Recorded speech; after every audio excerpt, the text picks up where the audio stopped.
Well, hello and welcome to the Soft UK podcast. I'm Kate Hart, the Engagement Officer for the charity Soft, and it's a support organisation for families affected by trisomy 13 and 18.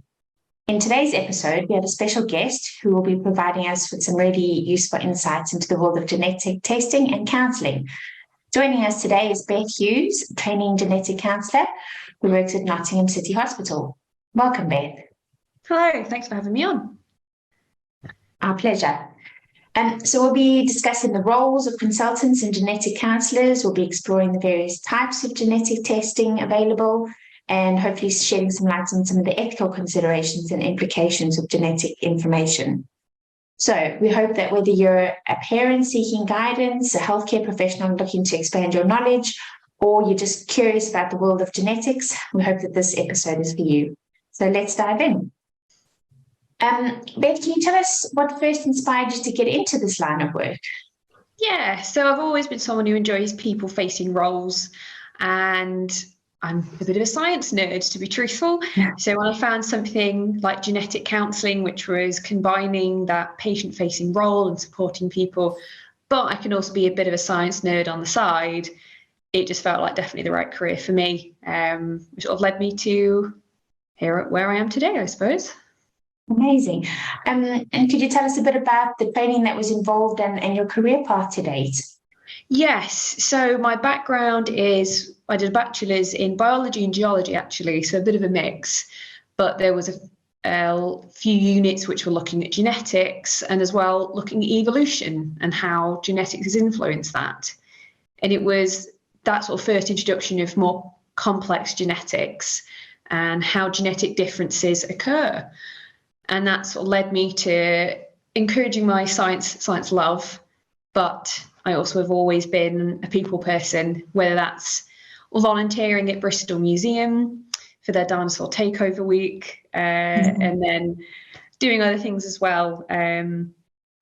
So when I was then looking at what to do post-uni, as a lot of us unfortunately get a bit like, oh gosh, what do I do next? I then was introduced to something called the Scientist Training Programme, or the STP, which the NHS holds, and there's lots and lots of different ways you can go. So some like sleep science or audiology. So as soon as I found genetic counselling and finding out that I could be supporting patients as well as getting stuck in with the science and learning more about different genetic conditions and the impacts that those have and how to support people who are experiencing those and their family members may be experiencing it as well. So that really led me to really want to get onto the training course. And I had to apply a few times to get on, not going to lie to you, it took me 3 attempts. But over those 3 attempts, between those 3 years, I'd done counselling courses and I'd worked for charities as training officer and supporting young people with their mental health and wellbeing difficulties. So it gave me a lot of brilliant skills to then come onto the STP and hopefully be a very, very good successful genetic counsellor at the end of this 3-year course. Amazing. It sounds like a very competitive environment. So yeah, well done for making it through. Thank you. And Beth, how did you become familiar with Soft UK? What do you know about our charity? So I was part of the STP. We do a Masters in Clinical Science, and I was writing an essay to do with the preconceptions around disability. So when I was looking online about what charities and support networks there are for families in the UK, that's when I came across Soft UK and reading some of the stories from parents and families, and it sort of opened my eyes to experience I've not had, and it was really valuable to then know that Soft UK exists when I know that I'm going to be seeing patients who might find Soft UK a really, really useful resource and help for them. Amazing. So Beth, could you explain to us the role of a genetic counsellor in the context of genetic testing and counselling, please? When it comes to genetic counselling, so the word counsellor in our title, we're not a therapeutic counsellor. So it wouldn't be we see patients who are coming to us for mental health or wellbeing concerns.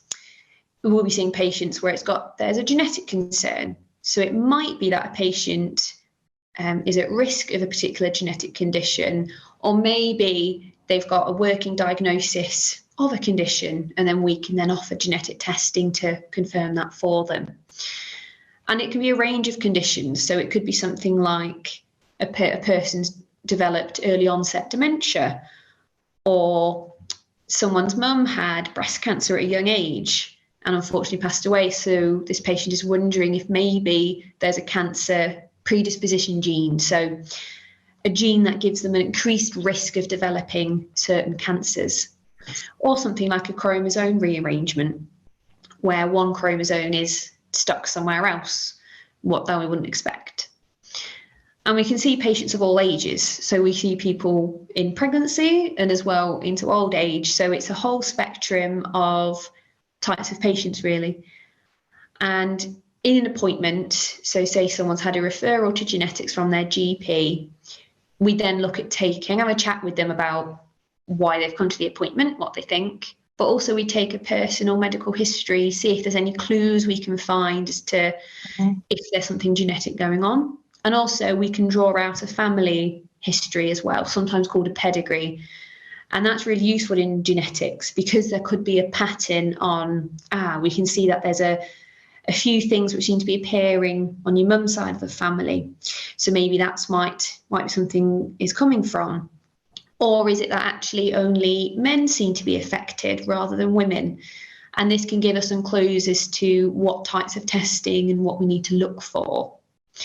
And then once we've got that idea, we can then have a look at organising some genetic testing if it's appropriate, and then work with the patient on what that means if they have a test, how they feel if they get a result, which means that they do have a genetic change, a gene change or a genetic condition. And we can do follow-ups with patients afterwards. So it's not just one appointment. We can see people over a number of appointments, and we see some families as well. If, say, a sister or child, then maybe they're at risk of having a gene change as well. Okay. Interesting. So although it's not CBT, there is some sort of emotional support. You're not just providing information, you are following up and sort of giving that emotional side to what a diagnosis could mean and how it can change somebody's life, really.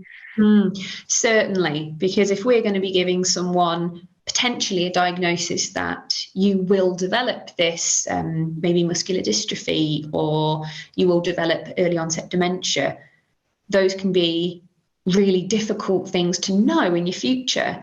So say for someone, similar age to me, and I don't currently have children, if I then know that I've got this gene change, that's going to mean I'm going to develop something later on in life. How is that going to impact my family planning and my relationships with my partner, and potentially relationships with my parents as well, if I know that they're going to develop something as well.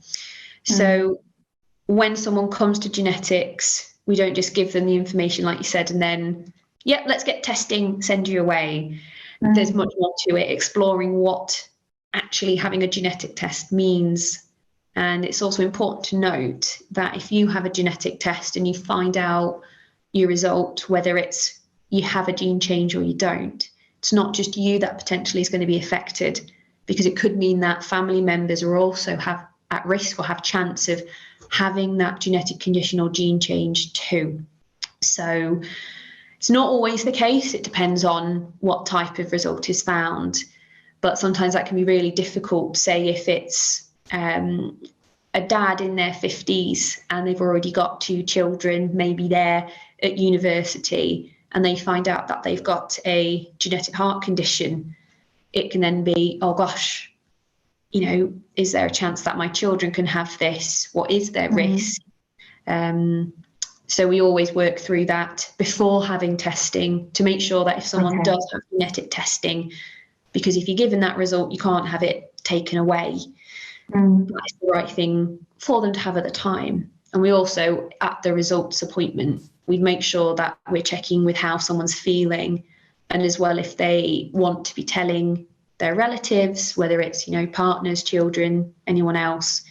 We can also help in how to have that conversation, because genetics is quite complex, and sometimes if you've got to be telling a child, whether they're, teenager or a little bit younger, that can be quite hard to get across, especially if they don't have that scientific background or they've not done their GCSEs yet.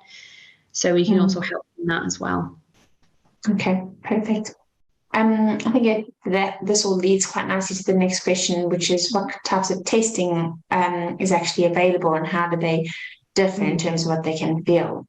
So I guess broadly, we sort of put them into three main types in terms of we'd have like a diagnostic test.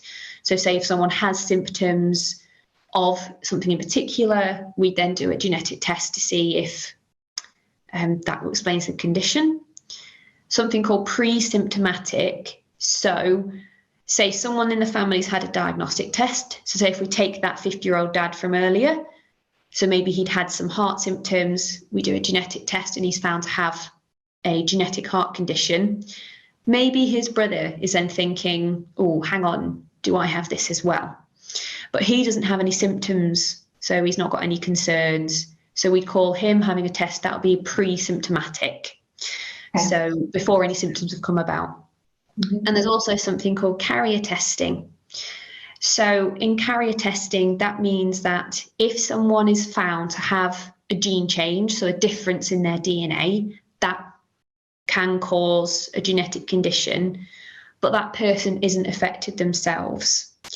So this can mean if someone's a carrier of, say, of cystic fibrosis, if they choose to have a child and they have a child with someone who is also a carrier of cystic fibrosis, then there's a chance that they may have a child with cystic fibrosis. So the parents are what we call healthy carriers, but their child, because it could be passed on, may have the condition themselves. So they're sort of the three sort of broadly main types.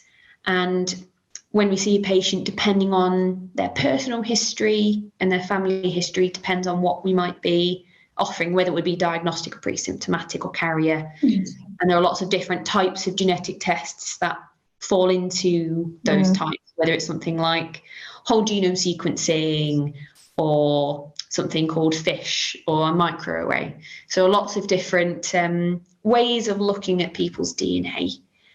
And I think so the word genetic test can sort of sound a bit scary, but we do genetic testing on a blood sample. So for the patient, they'd have a blood test, and then it would be sent to the lab and they'd be doing the different test that the genetic counsellor or a consultant has ordered. Sometimes, though, we do use saliva. So it could be called like a buccal sample. And we can do that when we're looking to test for mosaicism. So if we're seeing if they're mosaic for a particular condition, and that can be seen in trisomy 13 and 18. So could be a saliva sample as well.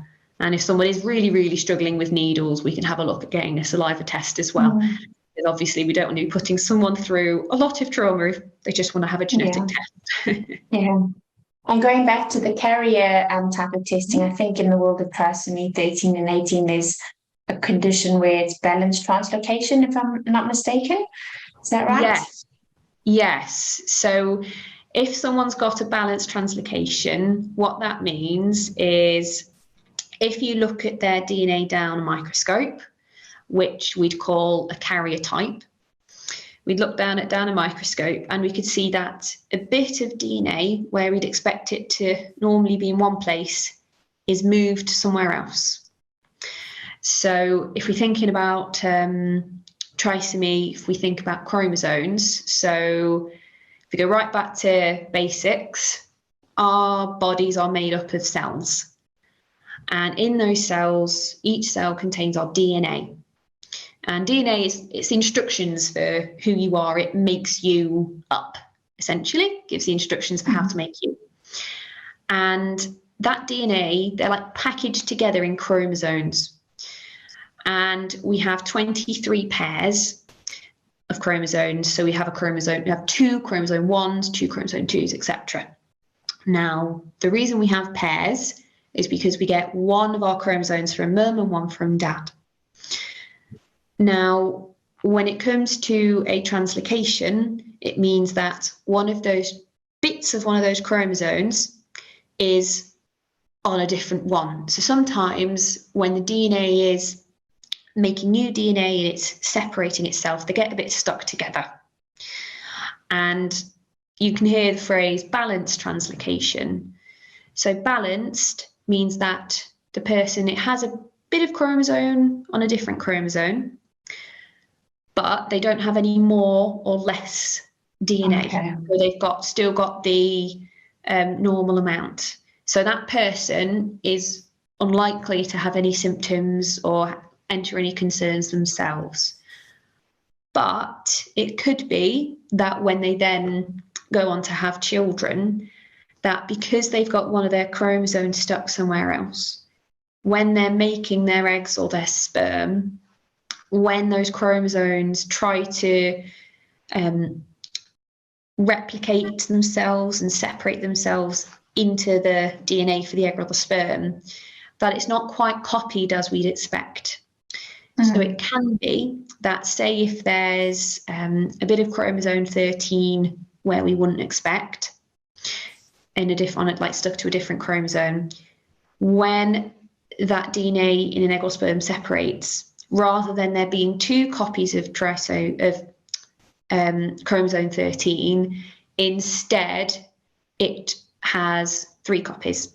So that egg, rather than just having the one chromosome 13 and that sperm having the one chromosome 13, so when the baby's conceived they've got 2, that egg actually has 2 copies. So when the egg or the sperm meets the other egg or the sperm that's just got 1, we then get 3. So that's where we get our trisomies coming in. So trisomy just means 3, so 3 chromosomes. Yeah. Fantastic. Thank you. That was a very excellent explanation. No problem.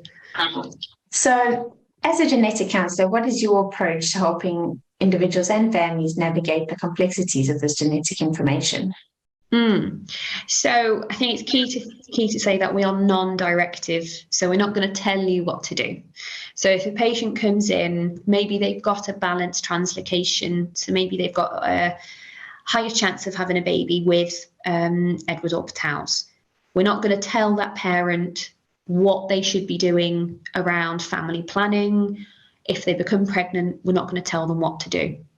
But we will explain what their options are to them and explore how that would feel. So, how would it feel to maybe potentially end a pregnancy, or how would it feel to have a child that's got Edwards or Patals? And see what that person thinks, and say if there is a couple that we're seeing, help them navigate the conversation as well between each other by giving them that safe space. And in terms of the genetic side, we'll give all the relevant information that that person needs to, say, make a decision if they want to have any genetic testing, and give them information about how it might impact them down the line. So say if a 21-year-old is really, really convinced that they want to know if they're going to develop Huntington's later on, so maybe in a couple of decades or so, if they're really, really convinced they want to know, we can then just see why have they got, help them understand why they've got to that place. Is it because of the experience they've seen with their family, or is it that actually they really, really want to have a baby in the next couple of years, and they want to know if they can access some special IVF and things around that. So the key thing is that with the genetic counsellor, and the same for our genetic consultants as well, is that we will be explaining the genetic side and try and get that understanding across to the patient. But we are that more supportive place. So if someone is very upset, we're not going to just have that 10-minute appointment and send you out the door. Yeah. There is that longer appointment, and have the opportunity to explore things and express things that they may not be able to in another location, say at home, when maybe they're dad doesn't quite understand it, what they're going through, and things like that. And I suppose as well, when you explain the implications, some people may choose at that point not to have the testing for their own personal reasons. They may decide that knowing is too difficult, or perhaps some people opt not to change anything anyway, or do anything about it. So they may just continue in the dark, so to say.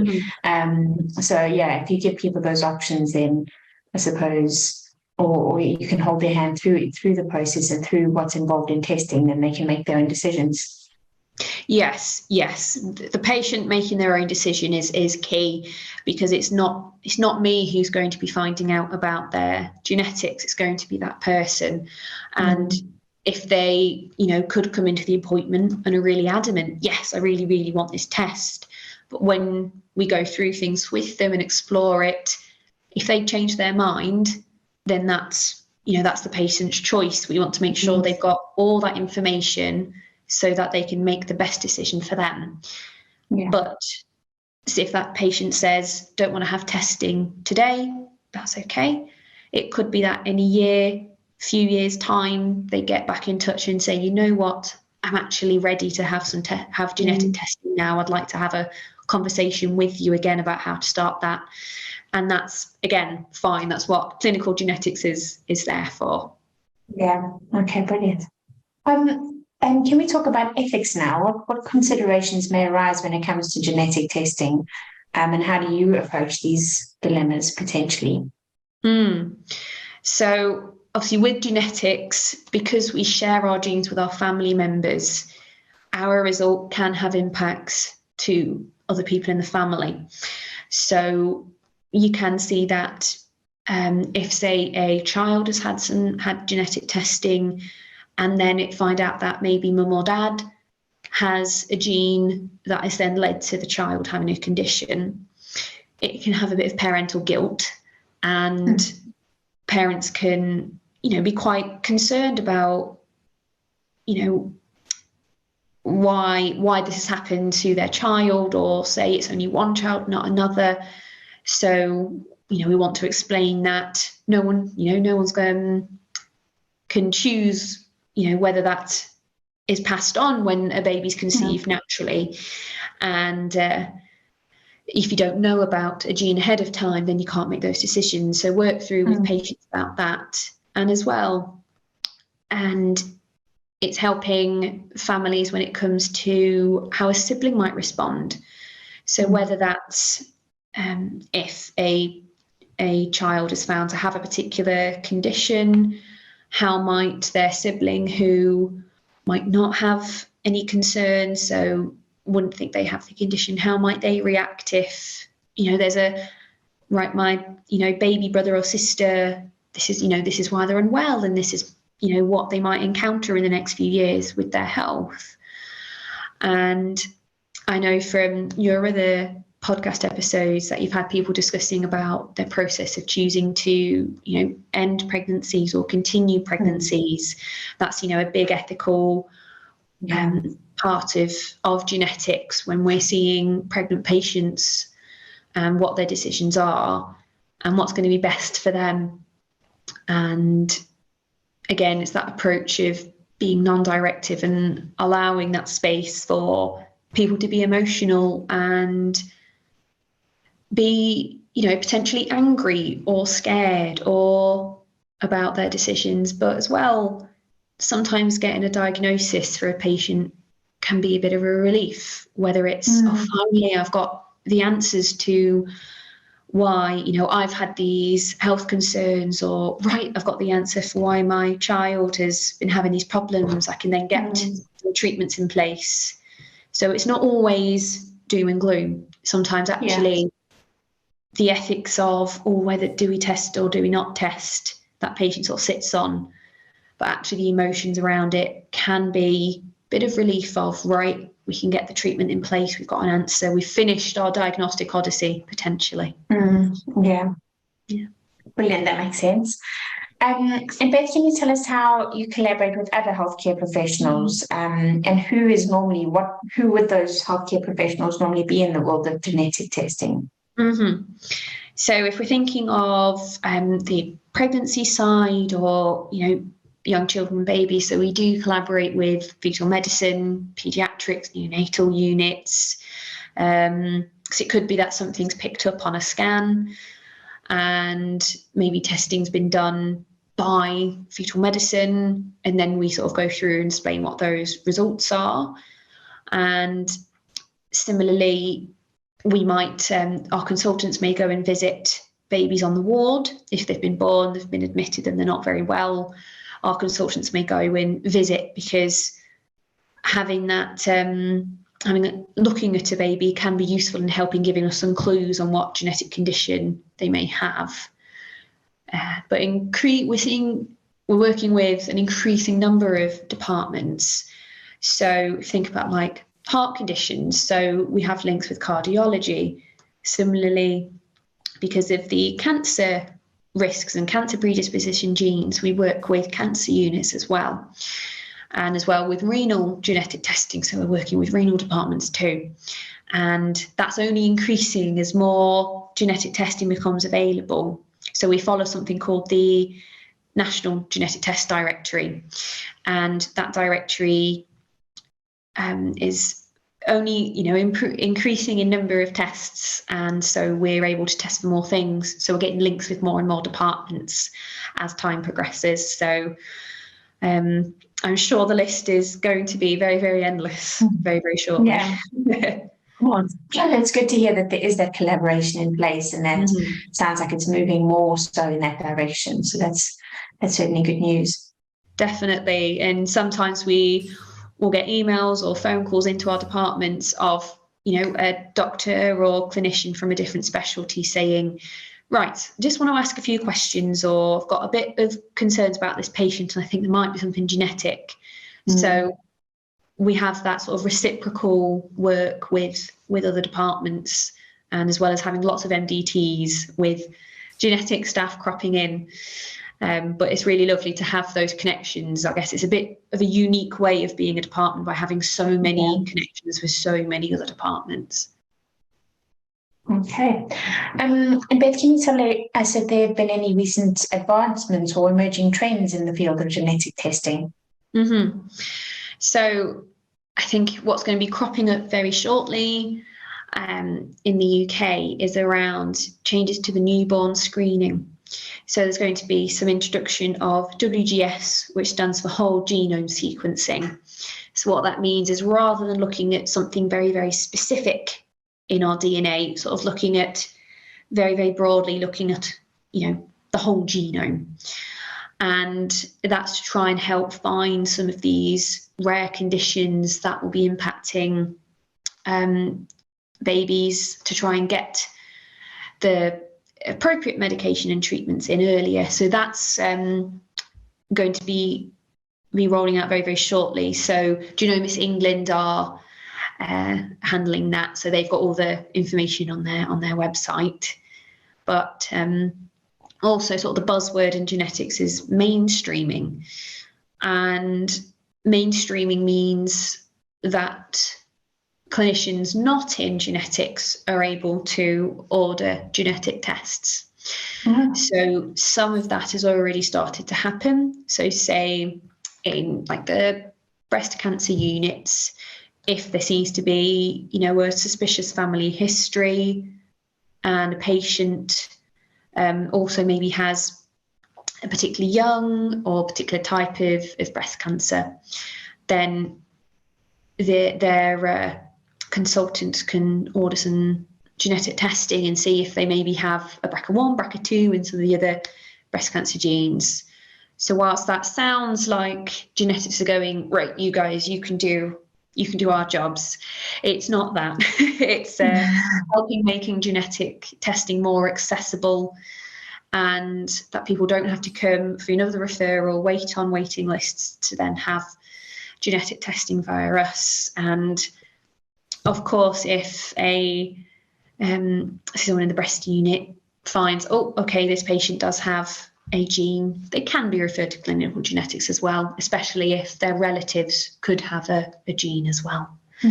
And I think for the Soft UK families and people listening to the podcast, it's useful to know about NIPD, so the diagnostic testing in pregnancy, and how the introduction to that is giving families knowledge and options, which is ultimately just going to help support parents' care, babies' care and families' care when they've got the options in front of them and they can decide what's going to be best for them moving forward. So Beth, that NIPD, just tell us what that stands for, please. So non-invasive prenatal diagnosis. Okay. So is that it's got another name, a colloquial name, something like the silent test, or the can't think of what else it's called, but it's also a blood test available. Mm-hmm. Am I correct? If your results at the 12-week screening point, those are flagging a higher risk, I think then you get referred to have the NIPT or NIPD. Yeah, so if you've got that high risk in pregnancy of certain genetic conditions, then NIPD can be available to, give that diagnosis. And, some people choose not to have NIPD, Yeah. Some people do. So again, it's that option of whether it's going to be best for the family on whether they want to know if baby's got a condition or not. Okay, super. And then I think we've kind of already touched on the description of trisomy 13 and 18. Mm-hmm. And I suppose it's an assumption that most people listening to this podcast will have a basic working understanding of it. But for families affected by these conditions, what specific challenges or considerations arise in the context of genetic testing, and how can your counselling support them? Mm-hmm. So in terms of for clinical genetics, if a family has had a child with trisomy 13, 18 and sort of organising the testing around that, it's more likely that will be not done in clinical genetics. And that's partly because of the mainstreaming. It will be done by the fetal medicine units. Okay. But from our side, it's sort of like what we touched on earlier about those sort of translocations. So for us, it could be that a couple have had some recurrent miscarriages, so sort of 3 or more, and doesn't seem to be an explanation for why. It can be that their doctor then orders a karyotype, so that's looking at their chromosomes down a microscope for both mum and dad, and that can reveal that maybe mum or dad has a translocation. And it could be involving chromosome 13 or 18, and because of that involvement of 13, 18, it could put a pregnancy at risk of having Edwards orbitals. And then we might see a patient who's had that result and then wants to find out more of what trisomy 13 and 18 is, and what of the potential effects it might have on them having children. And so in that instance, it could be that they see a genetic counsellor and then they have a second appointment to come and see one of our consultants, and they may want to do something called segregation analysis, which is a fancy word for meaning we look at their translocation, so their bit of chromosome that's somewhere else, and they calculate what the chance is of having a baby with trisomy 13 or 18, and that can help give that information for parents in moving forward for what they'd like to do. Oh, very interesting. I've not heard of that before, so that's one to bookmark, I suppose. Mm-hmm. And Beth, I'd be interested to know, have you personally come across any families affected by either of these conditions? So I've seen a couple in regards to having a balanced translocation. So they unfortunately had a number of miscarriages in succession, and they'd had a karyotype had been ordered, and it found that mum had a balanced translocation involving chromosome 13. So they won't have known that they had this translocation before they'd had the test, because they'd been, they were living a healthy life. They didn't have any worrying symptoms. and it's not likely that they will. But because of the multiple miscarriages, it then sort of raised that flag of, this is not what we'd expect for someone who's young, living a healthy life.